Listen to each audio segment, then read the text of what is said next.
Desire change nothing, decision change something, but determination change everything. So learn new concept with determination.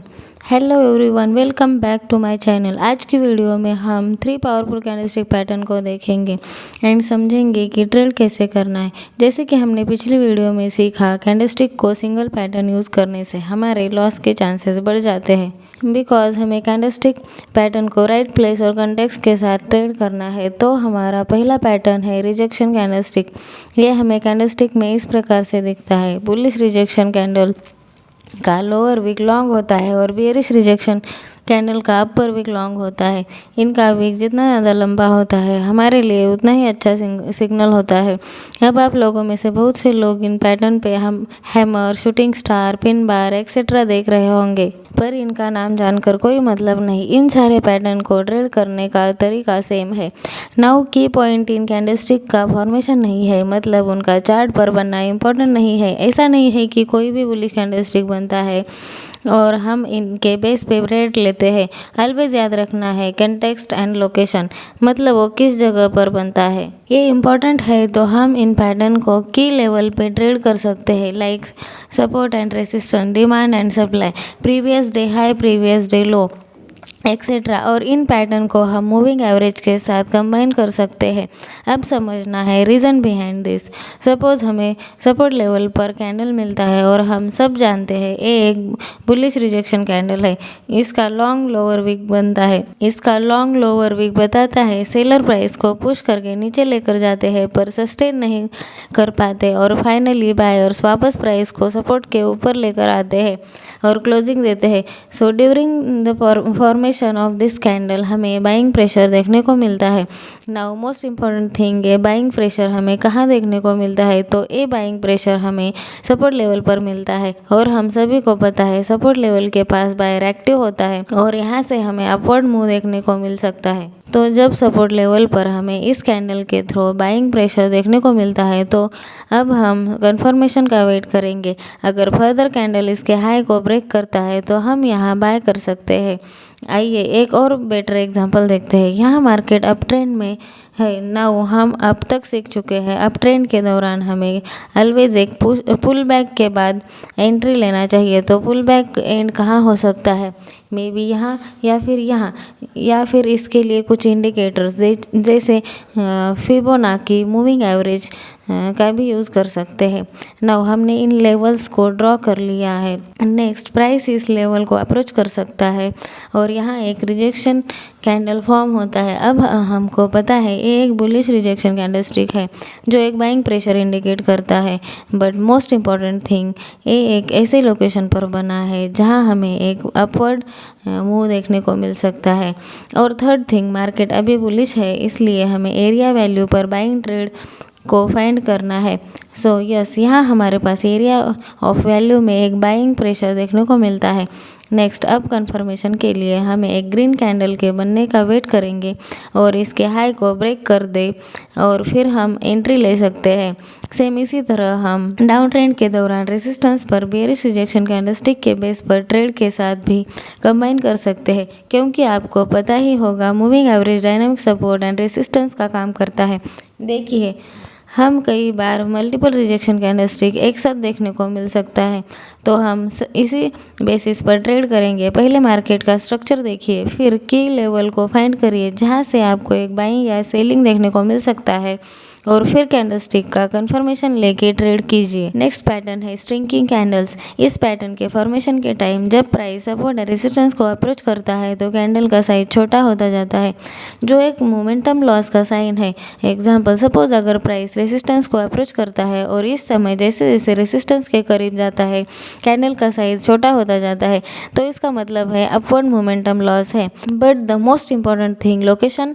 हम momentum loss resistance के पास देखने को मिलता है और हम सभी को पता है रेजिस्टेंस के पास सेलर बैठे होते हैं जो यहाँ से प्राइस को नीचे ले जा सकते हैं, क्योंकि यहाँ बायर मोमेंटम लॉस कर रहे हैं।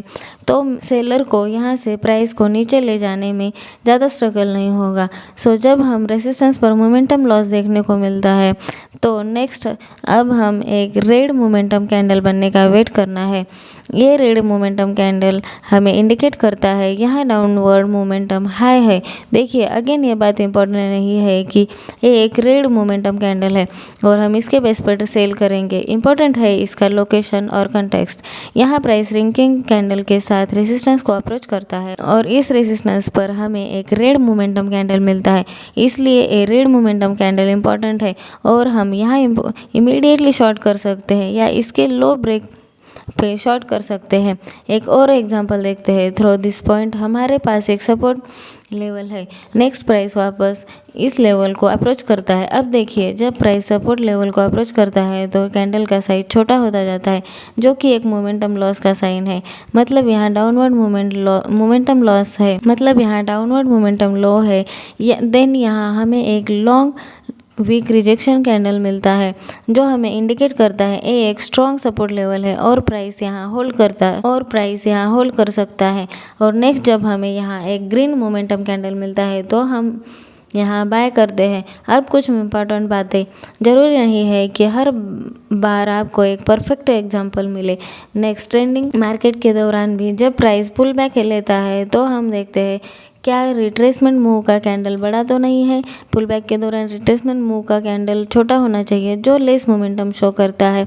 फिर एरिया ऑफ वैल्यू को हम कैंडलस्टिक का कंफर्मेशन लेके ट्रेड करते हैं। एक और बात, ये भी ज़रूरी नहीं है कि रिट्रेसमेंट मूव का कैंडल छोटा होना चाहिए, पर छोटा है तो हमें एक एक्स्ट्रा कंफर्मेशन मिलता है। तो हमारा नेक्स्ट पैटर्न है मॉर्निंग स्टार और इवनिंग स्टार। नाउ आप में से बहुत से लोगों को इसका फॉर्मेशन पता होगा, पर जिनको नहीं पता उनके लिए मैं थोड़ा सा एक्सप्लेन कर दूँ। मॉर्निंग स्टार एक बुलिश कैंडलस्टिक पैटर्न है। ये 3 कैंडल से मिलकर बनता है। फर्स्ट कैंडल एक रेड कैंडल होता है, फिर सेकंड कैंडल गैप के साथ फॉर्म होता है जो कि एक छोटा कैंडल होता है या डोजी टाइप कैंडल होता है। थर्ड कैंडल एक बिग ग्रीन कैंडल होता है विद गैप। ये पैटर्न हमें डाउन ट्रेंड के टाइम यू टर्न इंडिकेट करता है। जैसे एक व्हीकल यू टर्न लेने के पहले तेजी में होता है, फिर टर्न के पास स्लो होता है और फिर टर्न करके वापस स्पीड पकड़ लेता है। उसी प्रकार प्राइस पहले तेज़ी से नीचे आता है, फिर थोड़ा स्लो होता है और फिर वापस से तेज़ी के साथ रिवर्स डायरेक्शन में कंटिन्यू करता है। अब देखिए इस पैटर्न को भी हमें कभी भी और कहीं भी ट्रेड नहीं करना है। इसे हमें ऐसे लोकेशन पे ट्रेड करना है जहाँ से मार्केट एक रिवर्स यू टर्न ले सकता है। तो ऐसा प्लेस कौन सा है, इजीली आप ये बता सकते हो। फॉर एग्जांपल सपोर्ट लेवल के पास से मार्केट रिवर्स हो सकता है और सपोर्ट लेवल के साथ जब इस कैंडलस्टिक का फॉर्मेशन मिलता है तो हमें एक और एज मिलता है और हम इसके हाई ब्रेक पर ट्रेड ले सकते हैं। नेक्स्ट है इवनिंग स्टार। ये एक बेयरिश कैंडलस्टिक पैटर्न है। इसमें फर्स्ट कैंडल एक ग्रीन कैंडल होता है, सेकंड कैंडल एक स्मॉल डोजी कैंडल होता है और थर्ड एक बिग रेड कैंडल होता है। ये हमें अप ट्रेंड के टाइम यू टर्न इंडिकेट करता है। पहले प्राइस तेज़ी से ऊपर जाता है, फिर थोड़ा स्लो होता है और फिर रिवर्स हो जाता है। तो जब ये पैटर्न हमें रेजिस्टेंस पर मिलता है तो हम इसके लो ब्रेक पर शॉर्ट कर सकते हैं। तो ये थे कुछ पैटर्न्स और उनके ट्रेड करने का तरीका। पैटर्न कोई भी हो, आपको कभी भी कैंडलस्टिक को आइसोलेशन में ट्रेड नहीं करना है। पहले आप कैंडलस्टिक का लोकेशन, फॉर्मेशन और कंटेक्स्ट देखिए, फिर ट्रेड कीजिए। अपने आप से एक सिंपल क्वेश्चन कीजिए, क्या इस पॉइंट पर बायर और सेलर अवेलेबल है जो इस कैंडलस्टिक पैटर्न को सपोर्ट करेंगे। आज के लिए इतना ही, मिलते हैं नेक्स्ट वीडियो में। तब तक के लिए all the best for your stock journey. Thank you.